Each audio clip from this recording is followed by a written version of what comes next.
제목은 비전의 사람 스가랴입니다. 비전의 사람 스가랴. 12월은 그 성탄절이 있는 날입니다. 이럴 때에 지금 우리가 스가랴를 보고 있습니다. 예수님이 태어나신 달이 있는 이 달에, 예수님이 태어나신 이 달에 이 스가랴를 묵상을 하게 하는, 매일 성경에서 이것을 편집할 때는 의도가 있습니다. 이 스가랴는 예수님에 대해서 그 어느 선지자보다 많이 예언하고 있습니다. 구약에 있는 그 예언서 중에 메시아 예수 그리스도에 대한 예언이 가장 많은 사람이 누구냐라고 하면 이사야 선지자를 꼽습니다. 이사야 선지자가 아주 유명한 그런 고백들을 참 많이 했습니다. 그런데 스가랴서를 보면 못지않게 예수님에 대한 예언이 스가랴서에 녹아져 있는 것을 보게 됩니다. 좀 잠깐 볼까요? 자, 스가랴 6장 12절을 봐봅시다. 스가랴 6장 12절. 자, 6장 12절. 이게 무엇에 대한 말씀인지 한번 봐보십시오. 시작. 마라에 이르기를 만군의 여호와께서 이같이 말씀하시되 보라 싹이라 이름하는 사람이 자기 곳에서 돋아나서 여호와의 전을 건축하리라. 자, 이게 무엇이냐면 예수님의 성육신을 예언하고 있는 겁니다. 싹이라고 하는 사람이 일어나게 될 것이다. 그래서 하나님의 아들 예수 그리스도가 성육신을 입고 이 땅에 오게 될 것을 지금 말씀하고 있는 거예요. 또 스가랴 9장 9절도 봅시다. 스가랴 9장 9절. 자, 읽어봅시다. 시온에 따라 크게 기뻐할지어다. 예루살렘에 따라 즐거이 부를지어다. 보라 내 왕이 내게 임하시나니 그는 공의로우시며 구원을 베푸시며 겸손하여서 나귀를 타시나니 나귀의 작은 것 곧 나귀 새끼니라. 기억나세요? 예루살렘 입성하실 때 예수님이 이 예언을 성취하시기 위해서 그죠? 어린 나귀를 타고 예루살렘에 입성하셨던 것을 보게 됩니다. 또 11장입니다. 스가랴 11장 12절. 스가랴 11장 자 12절에서 13절이요. 시작.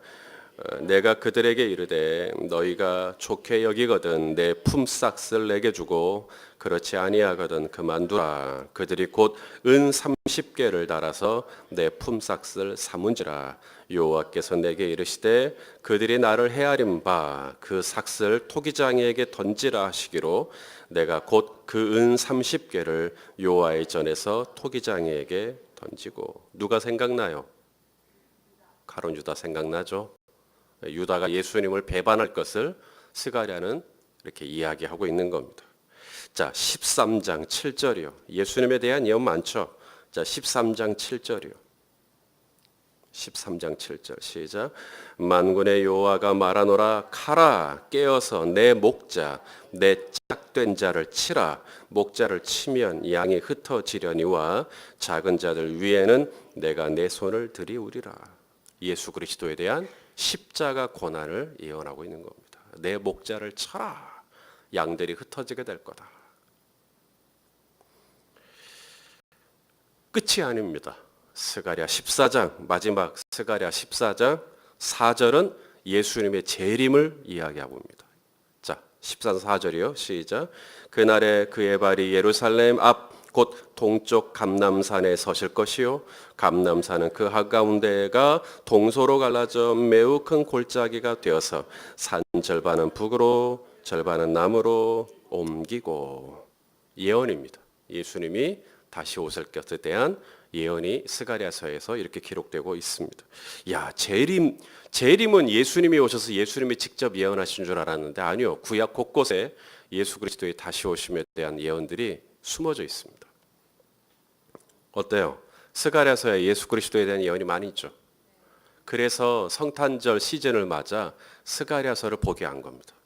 왜냐하면 여기에 예수님이 있으니까. 그래서 우리가 스가랴서를 볼 때 묵상할 때 놓치지 말아야 할 것은 예수 그리스도를 찾아내야 됩니다. 왜냐하면 스가랴는 예수님에 대한 환상을 봤고요.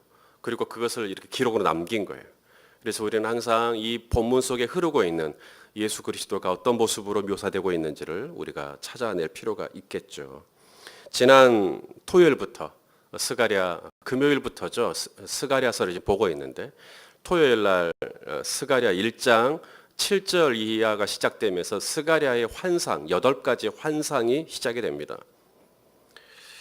이 환상들을 보면 이게 그림도 못 그리겠어요. 이게 설명만 들어가지고는 지금 스가랴가 이런 환상이 보입니다라고 하는 건데 이걸 뭐 오늘 본문만 해도 그래요. 7 등잔대 위에 또 금그릇이 뭐 그릇이 3개가 있고 그릇 3개 위에 또 뭐가 대접이 또 뭐가 있고 이런 걸 보면 이게 그림이 어떻게 된다라는 건지를 잘 모르겠어요. 황당해 보일 수도 있고요. 허무맹랑해 보일 수도 있고요. 그냥 이것이 어느 그냥 개인의 상상력 같은 그런 느낌이 들 수도 있습니다. 그런데 스가랴의 환상은 진짜입니다. 스가랴는 진짜로 이 환상을 보았고 스가랴는 그 환상 속에서 주님의 음성을 들었고 그리고 그것을 오늘 우리가 가지고 있는 이 성경책에 기록하고 있습니다. 왜 스가랴가 본 환상은 리얼인가? 왜 스가랴의 환상은 진짜인가? 그렇게 판단하는 2가지 이유를 오늘 아침 말씀드리겠습니다. 자, 요한일서 4장 1절 말씀을 좀 같이 봅시다. 요한일서 4장 1절 말씀. 대전제처럼 이 말씀 먼저 읽고 시작하죠. 시작. 사랑하는 자들아, 영을 다 믿지 말고 오직 영들이 하나님께 속하였나 분별하라. 많은 거짓 선지자가 세상에 나왔습니다. 환상을 봤다, 뭘 들었다, 여러분 다 믿지 마십시오. 분별하셔야 됩니다. 분별. 성경은 분명히 우리에게 주의를 주고 있습니다. 많은 거짓 선지자가 왔다고. 그리고 이 거짓 선지자들의 특징이 뭐라고요? 다 환상을 봤다 그래요. 다 뭘 봤다. 나는 본 적이 없는데 그 사람이 봤대요. 그러면은 왠지 이렇게 혹 하잖아요. 그러지 말라는 거예요. 스가랴가 8가지 환상을 봅니다. 그래서 우리는 스가랴의 환상이 이거 진짜인가 가짜인가 헛갈립니다. 물론 성경은 1.1획도 틀림이 없기 때문에 스가랴의 환상은 그 자체만으로도 분명히 하나님으로부터 온 계시고 비전은 맞습니다. 그럼에도 불구하고 우리가 왜 스가랴의 환상이 진짜인지 그 근거를 알아야 돼요. 여러분도 환상을 봤다면 그리고 누군가가 여러분에게 환상을 봤다고 얘기할 때 이것이 진짜냐 가짜냐를 분별할 수 있는 2가지 기준을 말씀드리겠습니다. 첫째, 스가랴의 환상이 진짜인 이유. 누군가가 여러분에게 환상을 봤다고 말할 때 진짜인지 가짜인지 구별할 수 있는 첫 번째 기준이 뭐냐면 그 환상이 교회 중심적인가를 보셔야 됩니다. 교회를 세우는 환상인지 교회를 흩트는, 교회를 무너뜨리는 환상인지를 보셔야 됩니다. 다시 말해서 교회의 덕을 세우는지를 보셔라 이 말입니다. 고린도전 14장에 예언에 대한 말씀들이 참 많죠. 너희는 예언을 사모해라. 그리고 방언보다는 난 너희가 다 예언하는 자가 되기를 원한다. 사도 바울이 얘기합니다. 근데 예언을 할 때 주의해야 될 게 있다 그랬죠. 이것이 진짜 주님으로부터 온 예언인지 자기가 만들어낸 예언인지 분별하셔야 되는데 그 기준이 뭐냐면 교회의 덕을 세우냐 안 세우냐예요. 그러니까 여러분 권사님이라고 죄송합니다. 권사님이라고 다 할 필요 없습니다. 교회의 덕을 세우느냐가 중요합니다. 장로라고 다 그럴 필요 없습니다. 교회의 덕을 세우는 장로인지를 보셔야 됩니다. 교회의 덕을 세우는 거예요. 교회를 세우는 거예요. 오늘 스가랴가 8가지 환상을 봅니다. 스가랴 1장에서 2가지 환상을 봐요. 붉은 말을 탄 환상, 4사람, 붉은 말을 탄 4사람. 그 다음 4개의 뿔. 그 다음에 2장에서는 청량줄을 가지고 다림줄을 가지고 있는 모습. 스가랴 3장 어제 말씀이죠. 대제사장 여호수아에 대한 이야기, 여호수아를 세운다는 거. 오늘 7 등잔에 대한 환상이 나오는 거. 내일 또 두루마리 환상이 나옵니다. 이런 환상들이 다 뭐와 관계되어 있냐면 교회와 관계되어 있습니다. 예루살렘 성전이에요. 예루살렘 성전. 이제 포로기를 마치고 포로 생활을 마치고 예루살렘이 다 돌아왔습니다. 이스라엘로 돌아왔어요. 이제 나라를 새롭게 재건해야 됩니다. 이 황폐한 이 땅을 다시 가꿔야 됩니다. 나라를 회복할 때 어떻게 하면 좋을까요? 일단 정치인들도 뽑고 아니면 그 지방 관계자들, 지도자들 뭐 이런 사람들 먼저 뽑고 그리고 학교도 세우고 교회도 세우고 그게 아니라 이스라엘에게 하나님이 주신 이 나라를 회복하는 예루살렘 땅을 다시 회복하는 첫 번째 시작이 뭐냐면 교회부터 세우라는 것이었어요. 성전부터 세우라는 것이었어요. 이게 우리 하나님께는 굉장히 중요한 부분입니다. 성전을 다시 재건하라는 거. 성도의 모든 문제는 바로 여기에 있다고 봐요. 영생이 있는 자와 영생이 없는 자, 믿는 자와 믿지 않는 자. 어디서 갈라지는가? 하나님께 가장 중요한 가치가 나에게도 중요한 가치가 되고 있는가 하는 거거든요. 믿지 않은 자는 하나님이 중요하게 여기는 가치가 자기하고 별 상관없어요. 내가 중요하게 여기는 게 중요하지. 근데 믿는 자는요, 성도는요, 나는 진짜 하기 싫어도요, 주님이 그거 원하시면 합니다. 난 너무너무 하고 싶은데 주님이 아니야, 아들아. 그러면 안 해요, 또. 이게 성도에게 중요한 가치는 하나님이 중요하게 여기는 건데, 하나님이 중요하게 여기는 가치가 뭐냐고요? 교회입니다. 교회. 너희는 먼저 교회부터 세우라는 거예요. 성전부터 세우라는 거예요. 하나님의 나라가 먼저 세워지는 것입니다. 그 다음 두 번째, 스가랴의 환상이 왜 진짜인가? 예수 그리스도 중심이기 때문에 그래요. 예수 그리스도 중심. 첫째는 하나님 나라 중심이고요. 교회 중심이고요. 두 번째는 예수 그리스도 중심입니다. 우리는 설교를 얘기할 때, 참, 저 목사님 설교 잘한다. 우리 손희선 목사님 설교 못한다. 설교 잘한다, 못한다. 이런 얘기를 하는데요. 여러분, 하나님 편에서 생각할 때 설교를 잘하는 게 하나님께 그렇게 중요할까? 우리가 생각할 때 잘한다, 못한다라는 판단 기준이 하나님께도 그것이 유효한 가치이겠는가? 하나님도 제가 설교하고 나면, 야, 잘했다, 이러실까? 하나님께 중요한 가치는 잘했냐, 못했냐가 아니고요. 좋은 설교냐, 나쁜 설교냐가 있는 것 같아요. 좋은 설교냐, 나쁜 설교냐. 그럼 좋은 설교와 나쁜 설교의 결정적인 차이는 어디서 오냐면요. 설교가 다 끝나고 난 다음에 남는 게 뭔가? 남는 게 설교자면 나쁜 설교고요. 남는 게 예수 그리스도면 좋은 설교입니다.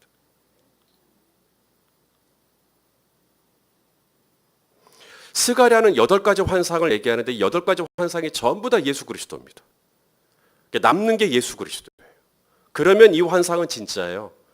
그 환상의 얘기를 듣고 이것이 결국은 예수 그리스도를 드러내고 예수 그리스도를 영화롭게 하고 예수 그리스도를 영광. 그러면 이 환상은 진짜인 거죠. 근데 그 환상을 얘기하고 난 다음에 결국은 본인이 영광을 받고 본인이 높임을 받고 그럼 뭔가 문제가 있는 겁니다. 말은 정말 유창하게 할 수 있습니다. 하지만 끝나고 설교자만 남는다면 어찌 좋은 설교라고 할 수 있겠어요. 진짜 좋은 설교는 스가랴와 같은 설교입니다. 스가랴의 설교는 예수 그리스도를 이야기해요.